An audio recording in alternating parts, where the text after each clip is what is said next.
നമുക്കിപ്പം ടി.എസ്. ഹരികൃഷ്ണ കൂടി ചേരുന്നുണ്ട് ശബരിമല സന്നിധാനത്ത് നിന്ന്. ഹരി, ഈ ഒരു ആഗോള സംഗമത്തിൽ 3500-ലേറെ ഡെലിഗേറ്റ്സ് ആണ് പങ്കെടുക്കുന്നത്. അപ്പോൾ സാധാരണ നമ്മൾ ശബരിമലയിലേക്ക് ഇങ്ങനെ ആളുകളുടെ ഒരു ഒഴുക്ക് കാണുന്നത് മണ്ഡലകാലത്തും ഒക്കെയാണ്. അപ്പം ഇന്ന് വികസനത്തിൽ, അതായത് ശബരിമലയുടെ വികസനങ്ങൾ പങ്കുവെക്കാൻ, അതിന്റെ അഭിപ്രായങ്ങൾ പറയാൻ, ആശയങ്ങൾ പങ്കുവെക്കാൻ വേണ്ടിയിട്ടാണ് ഇത്രയധികം ആളുകൾ അവിടേക്ക് എത്തുന്നത്. അപ്പോൾ ഈ വരുന്ന ആളുകളൊക്കെ ദർശനത്തിനായിട്ടും വരുന്നുണ്ടോ ഹരി?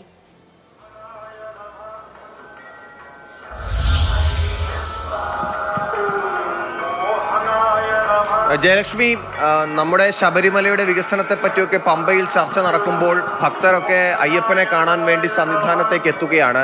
പക്ഷേ പതിവ് പോലെയല്ല, തിരക്ക് വളരെ കുറവാണ്.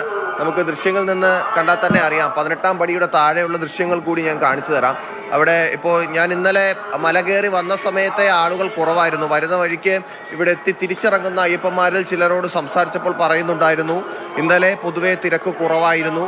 പക്ഷേ ഇവിടെ വന്ന് ചില കച്ചവടക്കാരടുത്തൊക്കെ സംസാരിച്ചപ്പോൾ മെനിങ്ങാന്ന് രാത്രി കുറച്ച് തിരക്കുണ്ടായിരുന്നു. പക്ഷെ അത് കഴിഞ്ഞതിന് ശേഷം തിരക്കൊക്കെ കാര്യമായി കുറഞ്ഞിട്ടുണ്ട്. നമുക്കറിയാം, ഈ 19-20 ദിവസങ്ങളിൽ ഈ അയ്യപ്പ സംഗമം ഇന്ന് നടക്കുന്നു.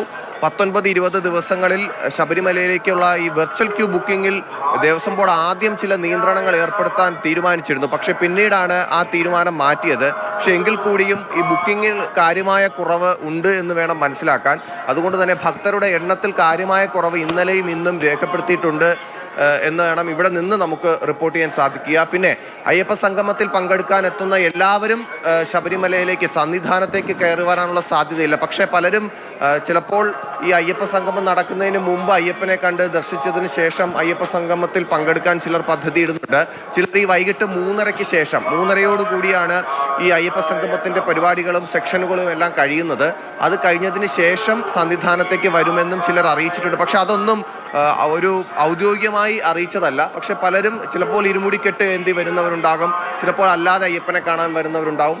എന്തായാലും സന്നിധാനത്ത് നിന്നുള്ള ദൃശ്യങ്ങളിൽ പറയാനുള്ളത്, എല്ലാ ദിവസത്തെയും മാസപൂജ പോലെ അല്ല. സാധാരണ ഈ വൃശ്ചികത്തിന് മുമ്പ് തുലാമാസ പൂജയ്ക്കും ഒപ്പം തന്നെ കന്നിമാസ പൂജ ഇപ്പം നടക്കുന്ന കന്നിമാസ പൂജയ്ക്കൊക്കെ നല്ല തിരക്ക് അനുഭവപ്പെടാറാണ് പതിവ്. പക്ഷേ ഇന്നലെയും ഇന്നും കാര്യമായ തിരക്കുകൾ സന്നിധാനത്ത് ഇല്ല. ശരി ഹരി, എന്തായാലും ശബരിമല സന്നിധാനത്തെ കാഴ്ചകളാണ് നമ്മൾ ഇപ്പോൾ കണ്ടത്.